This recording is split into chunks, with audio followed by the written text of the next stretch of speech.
여호와께서 그들을 향하여 진노하시고 떠나시매 구름이 장막 위에서 떠나갔고 미리암은 나병에 걸려 눈과 같더라. 아론이 미리암을 본즉 나병에 걸렸는즉 아론이 이에 모세에게 이르되 슬프도다 내 주여, 우리가 어리석은 일을 하여 죄를 지었으나 청하건대 그 벌을 우리에게 돌리지 마소서. 그가 살이 반이나 썩어 모태로부터 죽어서 나온 자같이 되지 않게 하소서. 모세가 여호와께 부르짖어 이르되 하나님이여, 원하건대 그를 고쳐 주옵소서. 여호와께서 모세에게 이르시되 그의 아버지가 그의 얼굴에 침을 뱉었을지라도 그가 이래 동안 부끄러워하지 않겠느냐. 그런즉 그를 진영 밖에 이래 동안 가두고 그 후에 들어오게 할지니라. 이에 미리암이 진영 밖에 이레 동안 갇혀 있었고 백성은 그를 다시 들어오게 하기까지 행진하지 아니하다가 그 후에 백성이 하세롯을 떠나 바란 광야의 진을 치니 이 모세의 건의에 도전했던 미리암이 나병에 걸리는 징벌을 받게 됩니다. 아론은 자신의 어리석음을 고백하고 죄를 뉘우치며 이 미리암을 고쳐달라고 간청하고 또 모세는 중보합니다. 여호와께서는 어떻게 회복될 수 있는지 그 과정을 알려주시고 공동체는 인내하며 기다리게 됩니다. 어리석은 반역에 대한 징계와 회복의 과정은 하나님의 공의와 은혜를 동시에 보여주고 있습니다. 모세를 향한 질투와 비방은 하나님의 건의에 대한 도전으로 간주를 하셨습니다. 이에 여호와께서 진노하시는데요. 그리고 미리암은 나병에 걸리는 징계를 받게 됩니다. 모세를 향한 도전은 하나님의 건의에 대한 도전과 다르지 않았고 그대로 이것을 놔둘 경우에 공동체에 커다란 혼란과 위협이 될 것이 뻔하기 때문입니다. 미리암에게 발병한 나병은 한 부위에서 시작이 되다가 결국 온몸에 퍼지는 병으로서 이 사건의 영적 현상을 상징하기도 합니다. 레위기 13장에 따르면 나병 환자는 부정한 것으로 간주가 돼서 공동체에서 격리가 되는데 병으로 인한 단절과 여호와께서 진노하신 후 떠나시는 장면이 겹치는 것은 우연이 아닙니다. 그러나 나병은 신약 성경에서 자주 하나님의 사랑과 구속의 능력을 보여주는 매개체로도 사용이 되죠. 때로는 절망적 상황이 여호와께 돌아오는 지름길이 되기도 하는 것입니다. 이어서 11절에서 13절을 보시면 회개와 중보가 나오는데요. 나병에 걸린 미리암을 보고 아론은 우리의 어리석은 죄를 회개하며 미리암의 치유를 간청해달라고 모세에게 요청합니다.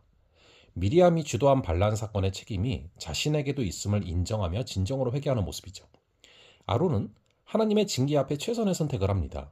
용서와 구원은 죄를 깨닫고 인정한 죄인에게 주어지는 하나님의 은혜입니다. 죄를 숨기는 자는 형통치 못하지만 죄를 자복하고 버리는 자는 긍휼을 얻는 것이죠. 하나님은 애통하는 마음을 멸시치 않으십니다. 출애굽기 32장과 민수기 12장에 나타난 모세의 기도는 애통하는 심령들을 대신해서 하나님께 나아가신 예수 그리스도의 중보를 생각나게 합니다. 중보는 다른 일을 위해 할 수 있는 최고의 사랑의 표현입니다. 성령님도 우리의 연약함을 도우시고 말할 수 없는 탄식으로 우리를 위해 친히 간구하고 계십니다. 엎질러진 물은 담을 수 없으나 회개와 중보는 새로운 삶을 가능케 하는 것이죠. 아론의 회개와 모세의 중보에 하나님은 회복의 길을 열어주십니다. 나병을 고쳐주시고 일정 기간 동안 미리암을 공동체에서 격리케 하신 것입니다. 이는 정결 규례를 따른 것이기도 하지만 죄에는 수치심과 책임이 따름을 알려주신 것이기도 합니다. 용서받았다고 해서 죄로 인한 영향이 사라지는 게 아닙니다. 다윗이 죄를 용서받았지만 집안과 나라에 엄청난 후폭풍이 일어났던 것을 기억해야 됩니다.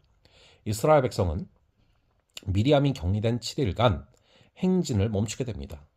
예상치 못한 지연이자 여정의 손해죠. 그러나 공동체는 불평치 않고 미리암을 기다립니다.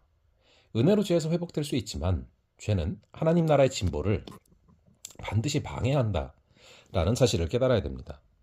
미리암에게 내려진 나병이라는 징벌과 단절, 아론의 회개와 모세의 중보, 회복의 은혜와 기다림을 통해서 우리는 죄가 얼마나 무서운지, 또한 하나님의 은혜는 얼마나 더 큰지를 배우게 됩니다.